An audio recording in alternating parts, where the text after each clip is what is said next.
आइए हम प्रभु के कलाम में देखेंगे। यहेजकेल की किताब उसका 36 अध्याय उसका 26 पद में देखेंगे।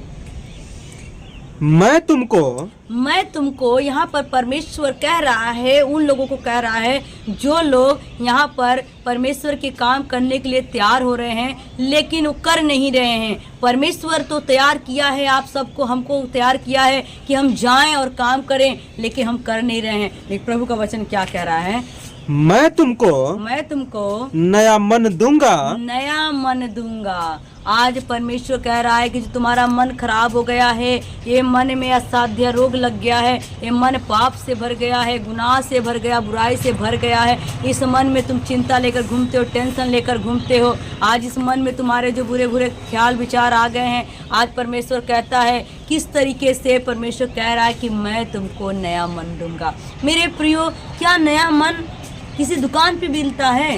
क्या किसी मार्केट में बिकता है? क्या किसी इसका कोई कीमत होता है? ऐसा नहीं है मेरे प्रियो। नया मन तो सिर्फ वही दे सकता है जो इसका रचने वाला और बनाने वाला है।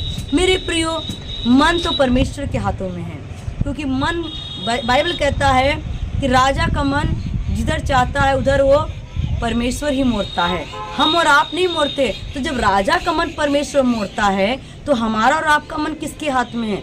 परमेश्वर के हाथ में है। हम अपने मनों को फिर भी अपनी मर्जी के अनुसार इस्तेमाल करते हैं, अपनी इच्छा के अनुसार सोचते हैं, करते हैं, लेकिन मन को पढ़ने वाला हमारा परमेश्वर जानता है कि हमारे मन में क्या चल रहा है। इसलिए प्रभु कह रहा है कि मैं तेरे मन को नया मन दूंगा, तेरा नया जो मन दूंगा, पुराना मन निकाल कर बाहर कर दूंगा।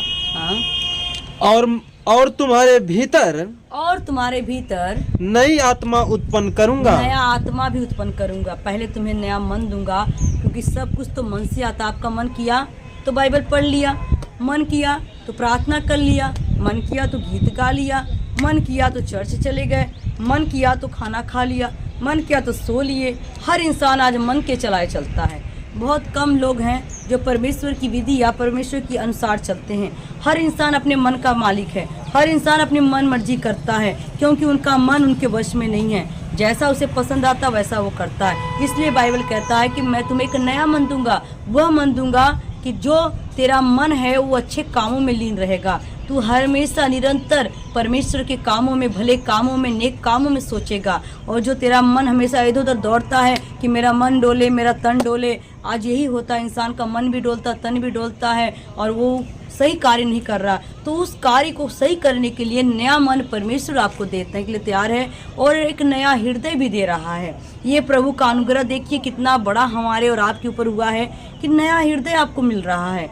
मेरे प्रियो, आप देखिए आज क्या होता है, आप देखिए ज़्यादा से ज़्यादा लोग बीमार जो हो रहे हैं, अक्सर लोग, जवान लोगों को क्या पता लगता है, किडनी फेल हो गया, हार्ट फेल हो गया, फेफड़ा खराब हो गया, उनका क्या क्या अंदर सब कुछ खराब हो जा रहा है। तो मेरे प्रियो, कभी किसी ने सुना कि किसी का मन खराब हो गया है तो किसी मन का हम डॉक्टर के पास जाकर इलाज करवाएंगे? बाइबल कहता साफ साफ, मन सिर्फ प्रभु यीशु मसीह जानता है। मन का इलाज करना प्रभु जानता है। क्योंकि बहुत सारे लोग होते हैं, सोचते हैं अगर दिमाग पागल हो गया तो मेंटल की दवाई चला सकते हैं, लेकिन मन क्या करने वाला है, मन में क्या करवाना है। अगर आप गलत रास्ते तो मन में इंसान नहीं डाल सकता क्या, लेकिन प्रभु का वचन आपको बदल सकता है। ये मन बदलने का काम परमेश्वर के हाथ में है। मेरे प्रियो, मन की अगर कोई डॉक्टर है तो प्रभु यीशु मसीह है। आपका मन खराब हो गया है, जैसे कि देखा जाता है बाइबल के अंदर, साउल के बारे में देखते हैं हम। साउल क्या था, वो हमेशा उसके मन में जो होता था, हमेशा विरोध होता था मसीहों के खिलाफत में। जो मसीह के लोग थे, इस्राएली लोग थे, जो परमेश्वर के प्रचारक थे, जो लोग आराधनालय करने वाले आराधक थे लोग, उनकी खिलाफत में हमेशा बुरे बुरे ख्याल विचार भरा रहता था। साउल निरंतर प्रयास करता था कि मैं किस प्रकार से सारे जो मसीह के लोग उन्हें मार डालूं। ज़्यादा से ज़्यादा कोशिश करता था कि मैं मसीहत को मिटा डालूं, और मसीह के लोगों को मारता था, कूटता था, बंदी गृह में डालता था। उसके मन में निरंतर एक ही विचार रहता था, उसके हृदय में एक ही विचार रहता था कि मैं कैसे मसीहत को ख़त्म कर दूं। लेकिन मेरे प्रियो, उसके मन को बदलने के लिए कोई नहीं बदल पाया, इंसान नहीं बदल पाया, कोई नहीं बदल पाया। आखिरकार प्रभु को आना पड़ा उसका मन बदलने के लिए। और जब वो जा रहा था रास्ते में और विचार करके जा रहा था कि मैं जा करके जो मसीह लोग हैं उन्हें सताऊंगा, दुख दूंगा, और जैसे ही वो जा रहा था और दमिश्क तक पहुंचा वहाँ पर वो गिर गया और वहाँ पर अचानक एकाएक अंधेरा सा अंधेरा छा गया, चारों तरफ अंधेरा हो गया। और वो अचानक जब वो अंधेरा देखकर गिरा और वो सोच में पड़ गया कि आखिर ये क्या हो रहा है मेरे साथ, ये कौन सी घटना मेरे साथ घट रही है।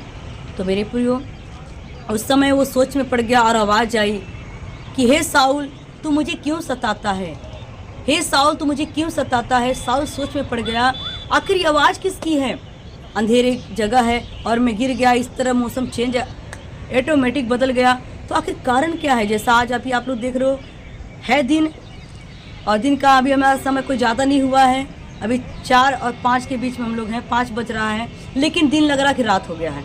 तो उस समय की घटना थी, तो बिल्कुल रात का जो समय हो गया, तो साउल सोच में पड़ गया और उसने कहा, आखिर हे प्रभु तू कौन है, ये आवाज़ किसकी है, मुझे बताओ, मैं नहीं जानता कौन है। तब प्रभु ने कहा कि मैं यीशु हूँ, मैं प्रभु हूँ जिसको तू सता रहा, तू मेरे लोगों को सता रहा है, तू मुझको सता रहा है, तू मेरे लोगों को दुख दे रहा, मुझे दुख दे रहा है। तो उसी समय उसका मन जो है प्रभु की ओर फिरने लगा, मन उसका बदलने लगा। जैसे लोग आज कहते हैं ये लोग धर्म बदल करते हैं, लेकिन हम धर्म नहीं परिवर्तन करते, हम मन को बदलते हैं, क्योंकि यहाँ पर प्रभु मन बदल रहा है। ये मन में जो पाप भरा है, बुराई भरी है, हर एक दूसरे के लिए विरोध भरा है, ये मन को परमेश्वर क्या करता है, साफ करता है, अच्छा मन लगाता है, इसमें दया का मन हो, तरस का हो, प्यार का हो। तो मेरे प्रियो, तो साउल का जो मन बदला, तो साउल का हृदय बदला, वही साउल बाद में परमेश्वर का दास बन गया और उसने कहा मैं प्रभु के लिए अब जीऊँगा और प्रभु के लिए मरूंगा। वो मन बदला, उसने और कुछ नहीं बदला। उसी तरीके से आज हम वचन को देख रहे हैं कि प्रभु ने कहा मैं तेरा मन बदलूंगा और तेरे अंदर एक नया हृदय उत्पन्न करूंगा। नया हृदय, वो हृदय जो दूसरों को देखकर तरस खाएगा, दया करेगा, रहम करेगा। नहीं तो इंसान आज किसी को कोई दया नहीं कर सकता, तरस नहीं खा सकता। ये तो प्रभु का दिया हुआ हृदय है कि आज काम हो रहा है। हाँ? और तुम्हारी देह में से, और तुम्हारी देह में से पत्थर का हृदय निकालकर, पत्थर का हृदय निकालकर तुमको मांस का हृदय दूंगा। मांस का हृदय दूंगा। तो मेरे प्रियो, ये वचन कह रहा है कि पत्थर का हृदय, तो क्या इसका मतलब जब प्रभु ने हमें बनाया था तो पत्थर फिट किया था? ऐसी बात नहीं कि पत्थर का हृदय हमारे अंदर लगाया गया है। पत्थर का हृदय का मतलब है कि जो आपका मन कठोर है, आप किसी पर दया नहीं करते। पत्थर का मतलब क्या होता है? आप कई बार देखते हो पत्थर के ऊपर अगर आप पानी डालते हो तो पानी उस पर टिकता नहीं है, वो छलक कर नीचे आ जाता है। पत्थर कभी पानी को सोख नहीं सकता है, वो जैसा का तैसा पड़ा रहेगा। उसी तरीके से कई लोगों का हृदय ऐसा होता है, उनके सामने कोई कितना भी गिड़गिड़ाता रहे, रोता रहे, कितना भी बीमार दुखी रहे, पर उसके मन में कोई फर्क नहीं पड़ता, हृदय में फर्क नहीं पड़ता है, उसके आंखों से आंसू नहीं निकलते, ना ही वो उस पर दया करता है, ना तरस खाता है, ना रहम करता है। वो पत्थर दिल है। उन्हीं के बारे में वचन कह रहा है कि जो पत्थर दिल लोग हैं, जैसे साउल पत्थर दिल था, इसीलिए कई भाई बहनों को उसने मार डाला, कई भाइयों को मार डाला, कई बहनें विधवा हो गईं, कई बच्चे अनाथ हो गए, कई घर उजड़ गए, क्योंकि वो दिल में तरस नहीं था, दया नहीं थी। उनके अंदर हमेशा सिर्फ मारना, काटना और बदले की भावना थी। पत्थर का मतलब होता है चोट पहुंचाना। आप देखते हो कि जब आप चलते हो, आप राह पे चल रहे हो, एक पत्थर अगर रास्ते में है, अगर आपका पैर अचानक टकरा गया तो आपको चोट लग जाती है। ये पत्थर का काम है, एक दूसरे को ठेस पहुंचाना, चोट पहुंचाना।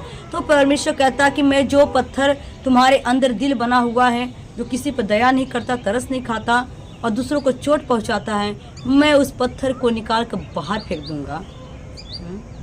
मैं अपना आत्मा तुम्हारे भीतर देकर ऐसा करूंगा कि तुम मेरी विधियों पर चलोगे, तुम मेरी विधियों पर चलोगे। हालेलुया।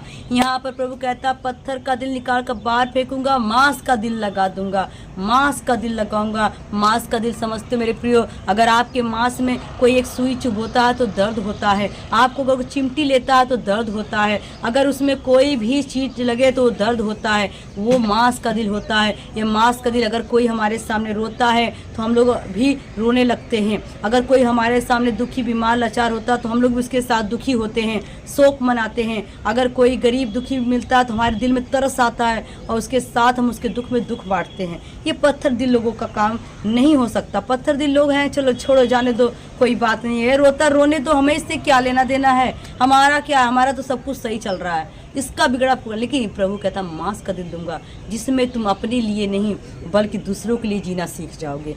हम लोग भी पहले जब प्रभु में नहीं थे तो सिर्फ अपने लिए जीते थे, लेकिन जब प्रभु के पास आए तो प्रभु यीशु मसीह ने दूसरों के लिए जीना सिखा दिया। अब हर समय हर पल यही लगता है हम कब किसकी भलाई कर दे, कब किसको प्रभु के पास लेकर आ जाए, कब सही रास्ता बता दे, जो बीमार हैं वो चंगे हो जाएं, जो दुखी हैं वो शिफा पा जाएं, रोते हुए हंसने लगे। मन का विचार यही होता है और ये दिल दया और तरस से भरा हुआ। तो वचन कह रहा है कि मैं अपनी विधि पर उन्हें चलाऊंगा, अपने नियम के अनुसार चलाऊंगा। अब वो अपनी मर्जी से नहीं चलेंगे बल्कि मेरे कलाम के अनुसार, मेरे वचन के अनुसार, जो वचन कहता है उसके अनुसार चलेंगे। तो आज अगर आप लोग चाहते हो मेरे प्रियो कि हमारा जीवन जो है वो परमेश्वर को पसंद आए, हमारा मन भटक रहा है प्रभु के वचनों से, प्रार्थना से, संगति से, अगर आपका मन भटक रहा है परमेश्वर के लोगों से, तो आप अभी से टाइम जहाँ भी हैं वहाँ बैठे बैठे आप प्रेयर करें, कहें प्रभु से, प्रभु तेरा वचन कह रहा है कि तू मुझे नया मन देगा और नया हृदय देगा, पत्थर का दिल निकाल कर मांस का देगा। तो आज मेरे द्वारा बहुतों को ठेस लग रही है, ठोकर का मैं कारण बना हूँ, मुझे हर समय किसी में दया, किसी के लिए तरस नहीं आ रहा है। तो प्रभु ये तू काम पहले मेरे अंदर कर, क्योंकि जो नया मन, हृदय और जो दिल है सब मार्केट में बिकने वाली चीज़ नहीं है। हाँ, किडनियाँ बिक सकती हैं, लेकिन आँख बिक सकती है, कान बिक सकते हैं, लीवर बिक सकता है, सब कुछ बिक रहा है, लेकिन जो परमेश्वर फिट करेगा वो, और इसमें बहुत फ़र्क है। जो परमेश्वर फिट करेगा उसको फुल गारंटी देता है, वो ज़िंदगी के साथ भी रहेगा और ज़िंदगी के बाद भी रहेगा। लेकिन जो इंसान फिट करता है उसकी गारंटी नहीं होती है। बहुत करेगा इंसान, बहुत पैसा लगा करके बहुत करेगा, 2-4 महीना, 6 महीना, साल भर जिएगा, क्योंकि ये सब चीज़ें ज़्यादा दिन नहीं चलती। लेकिन जो प्रभु फिट करता है वो लॉन्ग लाइफ चलता रहेगा। वो दिल कभी बदलेगा नहीं, मन बदलेगा नहीं, वो हमेशा निरंतर कहेगा हे मेरे मन यहोवा को धन्य कर। उसका मन हमेशा प्रभु का धन्यवाद करेगा, वो हमेशा निरंतर प्रार्थना करेगा, हे मेरे मन यहोवा को धन्य कर, उसके किसी भी उपकार को ना भूल। वो निरंतर प्रार्थना करेगा, उसका मन प्रभु की विधियों पे लगा, वचन पे लगा रहेगा, आराधना में, वचन में, गीत में, संगति में वो लगा रहेगा, लीन रहेगा और प्रभु के राज्य के लिए तैयार रहेगा। तो आज मेरे प्रियो, आज प्रार्थना करें। अगर आपका मन में किसी के लिए डाह है, गुस्सा है, जलन है, तो अभी इसी टाइम अपने मन के लिए प्रार्थना करें।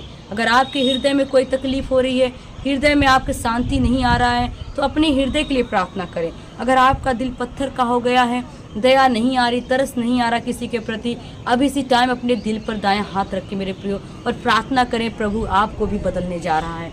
मेरे प्रियो, जो लोग मुझे यूट्यूब के माध्यम से देख रहे हैं, अपने सीने पर हाथ रखें, अपने हृदय पर हाथ रखें, दायां हाथ रखें और कहें, आज प्रार्थना मेरे साथ करें कि प्रभु जी मुझे भी माफ़ कर, क्षमा कर। मैंने भी साउल की तरह अगर कोई काम किया, किसी को दुख दिया, किसी को सताया, तो प्रभु मुझे माफ़ कर दे, मुझे भी एक नया मन दे, नया हृदय दे, नया प्रभु जी मुझे क्या नाम रे प्रभु जी मुझे स्वभाव दे और मैं तेरी विधि पर चलूँ। आज हम प्रार्थना करेंगे। धन्यवाद करते हैं मेरे परमेश्वर पिता प्रभु यीशु नासरी का, आपका शुक्र करते पिता परमेश्वर। आपका कलाम कह रहा है मेरे पिता, मैं तुझको नया मन दूंगा, नया हृदय दूंगा मेरे परमेश्वर, और पत्थर का दिल निकाल कर मैं तुम्हें जो है कि ये जो मांस का हृदय लगा दूंगा। मेरे खुदा बाप, आज परमेश्वर इसके लिए मैं प्रार्थना करती पिता। मेरे भाई बहन, मेरे अजीज लोग जो मुझे यूट्यूब के माध्यम से देख रहे हैं मेरे परमेश्वर पिता, इनके मन को बदल पिता प्रभु यीशु जी, ताकि हर एक जन कहे कि हे मेरे मन यहोवा को धन्य कहे, उसके उपकार को ना भूल। हर एक जन अपने मन को प्रभु की ओर लगाएं और हर एक हृदय को खोल मेरे पिता, हर एक हृदय में तू बसने पाए मेरे पिता। हे प्रभु, हृदय की गहराइयों से तेरा धन्यवाद करे पिता। ये हृदय प्रभु जी तेरा मंदिर बन जाए पिता। ओ प्रभु, पत्थर का दिल निकाल दीजिए मेरे पिता, मांस का लगाइए पिता, जिसमें दया, तरस, रहम पिता परमेश्वर, प्यार भरा हो मेरे पिता, ताकि प्रभु तेरा विधियों पर, तेरे कलाम के अनुसार हम चलने वाले बने पिता। दूसरों को ठेस ना पहुँचाए, दूसरों को दुख ना दे, दूसरों को पिता परमेश्वर आंसू ना दिखाए मेरे पिता परमेश्वर, बल्कि पिता दूसरों के आंसू पोंछने वाले बन जाए मेरे परमेश्वर पिता। दया करो, कृपा करो। आज सच्ची शांति मेरे भाई बहनों के जीवन में आने पाए पिता। अगर जाने अनजाने में कोई पाप हो गया, गुनाह हो गया पिता, माफ़ कर, क्षमा कर पिता। आपके वचन में लिखा पिता, जो अपनी गलती को मानकर छोड़ देता उस पर तरस किया जाता है, और जो अपनी गलती को मानकर छोड़ता नहीं उस पर दंड की आज्ञा दी गई पिता। प्रभु आज मेरे भाई बहन मुझे देख रहे पिता, आज ही इसे पिता क्षमा कर दो, आज ही इनको पश्चाताप होने पाए पिता, और आज ही इनका मन बदलिए पिता, आज ही इनका जीवन बदलिए पिता, जो आपको पसंद आए पिता। हमारा उठना, हमारा बैठना, चलना आपको भाता रहे मेरे पिता।